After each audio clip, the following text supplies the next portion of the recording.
So let's get into some headlines right away. Let's go with Lamar. Let's get some FCS news out of the way. Lamar, if you remember a couple years ago, left the Southland for the WAC last year. Well, they're back in the Southland again. News. Deja vu. Originally in April, they made the new. They was like, okay, in 2023, we're going back to the Southland. Well, some things happened. I believe they got a new AD as well, in just confirmed this past July or the beginning of this month. And now they're expediting that move, and they're joining the Southland right again in 2022. Craven, what was kind of your opinion when you saw that come across? Well, when I first saw it come across, my heart sank. Yeah. Because we put out a magazine every summer. Yeah. And Lamar is not in the Southland section. Right. So that was the first thing I thought of, because that's where my life is right now. Sure. Anytime a transfer portal happens, Just or like, well, that's it's not like, a good thing. man, like it's too late. So that part was hard. And it also made me laugh because, like you mentioned, they were in the Southland. They're an original member of the Southland. They leave for the WAC, and then it's like a "you up" text, a couple years later. Right. Like, I didn't know what I had. Like, Right. I want to go back. I'm paid a decent amount of money to keep up with this stuff, and I don't even know if I can keep up with like who's in what conference and who's moving to what conference and what year they're supposed to move in to the conference. If you're Lamar, I do think this is a good thing. If you're eventually going to be back into the Southland, rip that Band-Aid off and be there as quick as possible. Right. We talked today on TFT a little bit about this. What I think is really nice for Lamar and the Southland is it's building a regional footprint. Yes. And conferences are losing that. It's becoming less and less about that. And if you're the SEC or the Big 12 or the Big 10, maybe travel money doesn't matter and building regional stuff doesn't matter because it's all about TV money. Yeah. But if you're Lamar, having Houston Baptist right there, having Incarnate Word, McNeese State, those Louisiana schools, like they're really building this kind of Southeast Texas, Louisiana footprint. And at least that gives them an identity. Sure. And sure. you kind of know what you're getting with the Southland.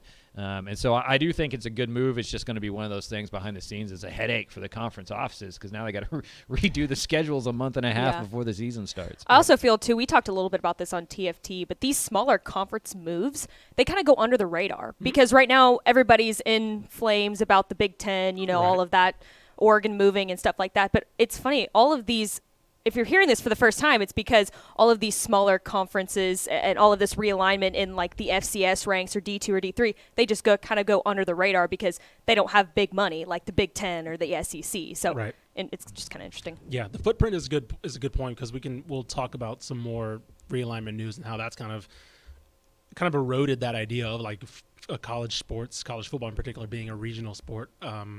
To more of a national. It's been going that way, but now it's kind of been more official. One thing I do want to hint on is for Lamar. Geographically, it obviously never made sense for them to move to the WAC, but it also competitively did not make sense. Football, 2-9. Women's basketball is probably the best performing sport at 14-15. Men's basketball went 2-27. Jeez. It was not. The WAC is a tough conference. It was already a tough conference before they added SFA and Sam Houston and those guys. And now, they get back to UIW, HBU, McNeese, Nichols, Northwestern State, Southeastern Louisiana, and now Commerce will be coming in as well. That's a much more. And the University of New Orleans for non-football. That's true. Yes, that's a good point too. That's as you mentioned, a much more geographically stable group of schools, but also like. That's more. I look at that and say that we can win that conference. That's your peer group. Exactly. Yeah. That is where you should be trying to go. And another piece I read was that the Battle of the Boot, their rivalry McNeese State's now back on. Right. You have tradition. You mentioned they're an original member of the Southland, so I think it's a good move. I think it's better to expedite the move. Hint, hint. Texas, Oklahoma. If you're leaving conferences, just to get it done as soon as possible. Oklahoma. Right. Because they can't pay the fee to get out of it. Texas wants out. Like, Texas is like, we'll pay it today to like get out of here. It's like, no, we can't. It's like, oh, we're not leaving without you. It's like, I guess we got to, we're not going to face. We've all had a broke friend. Right. Who like, we wanted to go to a concert or we wanted to go somewhere. We'll re-sign a lease for another year. Yeah. It's fine. And then we're moving. Start saving some money, guy. And I another thing I find interesting is like this Southland WAC thing reminds me of Conference USA and Sun Belt. Sure. Where you're kind of like trading battling members. it out. Right. You're battling it out to see who's on like more solid footing. I think we would both agree the Sun Belt kind of won that against Conference USA, and it's looking like the Southland's winning that against the WAC, right? Yeah. Like they got got UIW back now. Lamar, Sam Houston's moving up to the FBS ranks in Conference USA. So what is the WAC moving forward? What does that do for SFA? Do we see SFA start looking to a kind of a new conference in a couple of years?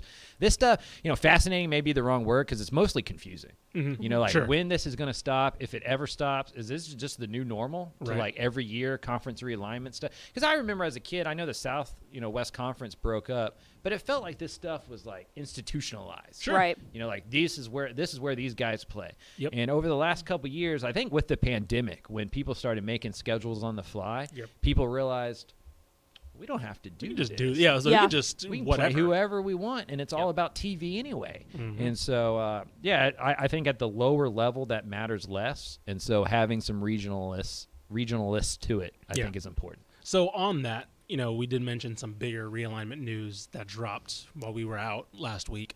Obviously took college football by storm. The big domino was USC and UCLA joining the Big Ten in 2024, I believe. Yes. I'll give credit where credit's due. Dennis Dodd from CBS Sports was all over this. He basically had like that news. He had the Big 12 domino effect, what happens to the Pac-12. So to kind of focus it here, Pac-12 is obviously in limbo, or more or less in limbo, trying to figure out what they're going to do. What I've read is that a lot of their future depends on what Oregon and Washington do. Yep. They're the biggest markets. They're not the biggest markets, but they're the biggest brands right now in that, and they give them a lot of legitimacy. Whatever they decide to do, or even if they decide to stay put, it might not be enough to keep the Pac-12 around. So the Big 12 is kind of now in a position of some advantageous movement. And one of the questions that I saw raised from a lot of, I think it was a 247 piece, it said, so now if you're the Big 12, right? And Dennis Dodd reported that they're looking to add potentially up to 6 schools from the Pac-12 or the Pac-12. Arizona State, Colorado, and Utah were the main ones that were there. Obviously, Colorado's been there before. They were one of the teams that left the Big 12 in 2011, 2010. But now you start to look at, if you're the Pac-12 schools, do you try and hunker down what you have now, right, and maybe add a Boise or whatever they can do? Or do you go to the Big 12 for potentially short-term stability, but the Big 12 is not exactly ironclad either, right? They're right now you'd probably say they're half former G5 schools, right? So let's kind of keep it to the Big 12 for the sake of this podcast and kind of how it impacts the Texas schools and Texas programs. What do you do if you're given the keys to the Big 12 right now, right? What are the schools that you're like, let's get those guys? Because you just got plucked. Your 2 biggest brands just got plucked on their own, and you kind of did a quick patchwork to get something to happen with the AAC and BYU. What are you doing if you're the Big 12? Yeah, I'm being proactive, and I'm killing off the Pac-12. You know, like I assume the Pac-12 is dead, mostly because the West Coast doesn't care about football. Sure. So even if you brought in Boise State and kept it, over there, right? San Diego State, maybe you get BYU back or something in theory, right? Like that region just doesn't care about football, especially if you take away USC. And so if I'm the Big 12, I'm looking at Arizona State, Utah, Colorado, and going, hey, come over here and you'll be in a region that values football. That may not be the Big Ten or the SEC money-wise, but we're going to be third in terms of media rights because the ACC is going to blow up too. Yeah. So the way I see it is Oregon and Washington go to the Big Ten. Those schools I mentioned go to the Big 12. Clemson, Florida State, Miami go to the SEC, right? And if you're the Big 12, I think you can't try to be one of those top two conferences. It's just not going to happen. Sure. Right. But you can position yourself to be the best of the rest. And I think the more proactive you are, and it's tough, you're kind of going through this transition at Big 12 commissioner, and, this is a tough way to, get on the job, right? Sure. He's not even really supposed to start till August 1st, but he's going to be at Big 12 Media Days because there's so much questions going on here. I think it's act now. You got to hit first. You got to go after them. Try to get those 4 schools, make it a 16-team conference, and then look to see what the SEC Big Ten does from there. Sure. I think that's a good point. I think one of the things I read about the ACC in particular was that they're probably not going to make a move because, one, they're kind of tapped out, right? They can't pluck anybody from the SEC. There's nobody really worth adding from anywhere else. But also, and this will be kind of interesting as the TV deals, if they strike new TV deals kind of coming up, they're bound through 2036 in terms of member schools will need to defect all their TV revenue if they leave the ACC. And so that'll be interesting when it comes to a Florida State or a Clemson who maybe can afford to do that, right? But like North Carolina's probably going to stay, right? If you're not one of those two premier programs, you're probably going to stay put, and you're probably just going to have to see what happens around you. If I'm Big Ten, I'm reaching out to North Carolina. Oh, sure. Right, exactly. So you get that basketball footprint and all that kind of stuff. Absolutely. Kansas, right? You try to pluck Kansas from the Big 12. But yeah, I did read that about the ACC, which I thought was really interesting. They also Dennis Dodd also hinted that no further SEC expansion is probably necessary right now. They have Texas, Oklahoma coming in, probably 24. It probably should have been this year if you're asking me, but like you mentioned with Oklahoma, the money. And this isn't just me forcing them onto this show. The biggest domino to fall that has not yet is Notre Dame. Homer. It is a homer pick. But you're right. What happens with Notre Dame is that the ACC's kind of life raft, right? Because they've been associated with the ACC. They're in the ACC in basketball. They were in the ACC for the COVID season. Or do they just go to the Big Ten, which has always been like the natural fit for them? Right, the natural geographic fit for them. They have ties to Michigan State, Penn State, all those schools. And that's the other big domino to fall, because I think once whoever adds if the Big Ten adds Notre Dame, what's stopping the Big Ten and the SEC saying, cool, we got our playoff? Yeah. Oh, yeah. That's right, where like this is going. Right, USC and UCLA, boom, there's those brands. You add Notre Dame. If you add Oregon or Washington, cool. You got Texas and Oklahoma going to the SEC. It's like, well, we don't need Clemson, right? Yeah. We don't need Tech, right? Well, we're just going to. Well, at that point, if you're Clemson, you I was got about to to say, jump on you board. run to that. Right, you exactly. have to. You don't have a They're choice. not stopping for you. You got to jump to them. You have a choice. I will say this before we move on to the next thing. A lot of this is informed speculation. Sure. Oh, 100%. And like Matt Brown reported the same thing. I talked to a bunch of like ADs and coaches around the Big 12, and did they really talk to those 6 schools in a real way, or are those 6 schools the obvious choices to be discussed in rooms, right? Sure. At least on record, to me, they're saying that they haven't reached out to those schools yet, and that's just speculation, and that's like common sense, right? And it probably will happen, but it hasn't happened yet. So for listeners out there, for viewers out over these, it's like with NIL. Be very skeptical of what 100%. you're reading, because a lot of it is rumor and innuendo, and one guy says this thing to one reporter, and he runs with it, and it's like, I guess it's kind of true, but it's not really. Right. It's just for tweets. Yeah, one of the things that Dennis Dodd mentioned that I didn't mention just because it's not. It's like you mentioned, it's one of those fantasy booking things. It's like when he asked about a potential merger of the Big 12 and the Pac-12. And it's like, makes sense, right? You're the two quote-unquote left-out conferences. Yeah. So, like, it would make sense to have a relation. But somebody's going to want to eat the other, right? One fish is going to want to survive that. Like, the Pac-12 tried that alliance with the Big Ten or whatever during the pandemic season, and we saw that just completely went away instantly. This type of coverage reminds me of recruiting stuff. Yeah. Where you make these informed guesses and treat them as news, and then just change them as they happen. Right. You go, if the guy ends up committing 3 months later, you're like, look, I called it in March. I told you he was, blah blah. But if he doesn't, you go, well, things change. Right. Yeah. The scenario it around was true him, at the time, and he that's loved all. his visit to that's whatever. all of this stuff, including the Dennis Dodd's report. Right. Oh, exactly. It's 100%. that's all this stuff is. All he can do is like, ask questions, and he's going to report the answers. Right. That's Here's all what they're telling me. Here's what they're telling me. Here's what because he's not going to put names to it, right? It's going to be it's going to be some executive source or some AD source at some school, and they're going to say that he's going to, I'm not saying he's reporting this, but I'm saying the Baylor AD says that we should add Oregon. Right. And it's like, okay, well, he's not going to have a big say in that. Yeah. Right? He's just his idea. And tomorrow at the Big 12, or for today, when people are listening to this, I would imagine the new Big 12 commissioner gets up there at 8:30 and puts a fire extinguisher on all this stuff. Right. Yeah. He's going to be like, we're set. Yeah. We're going into this year. Everything else is speculation. We haven't reached out to anybody else. Any reports are false. Yep. Yeah. And my final thought before we move on from this subject, if you're a smaller G5 school, like even a North Texas or a school that's staying in Conference USA, are you sweating a little bit at all of this new conference realignment, these super conferences that are about to be made? I mean, Craven's Corner. Let's go. All right. Let's go, baby. Here's the boom. Parity never existed in college football. Okay. Yeah. Okay. North Texas could never compete for a national championship anyway. UTSA could never compete for a national championship anyway. But now it makes it harder, Texas I Tech think. isn't competing for national championships, right? Yeah. So none of this matters for those schools. Yeah, It's I guess still you're right. the same 20 schools competing for the same championship, and the rest of them are around to give them enough bodies to eat. Yeah. That's all this is, right? It's an aquarium with 6 really big sharks, and everybody else is just food. And none of it mattered, right? Like, if you go back through the 60s and 70s and 80s and 40s and 30s, college football is a dynasty-ran sport. It always has been. There's never been this parity that everybody claims for. And so for all the people who bashed the bowl system and wanted the BCS and wanted a unified national championship, you asked for this.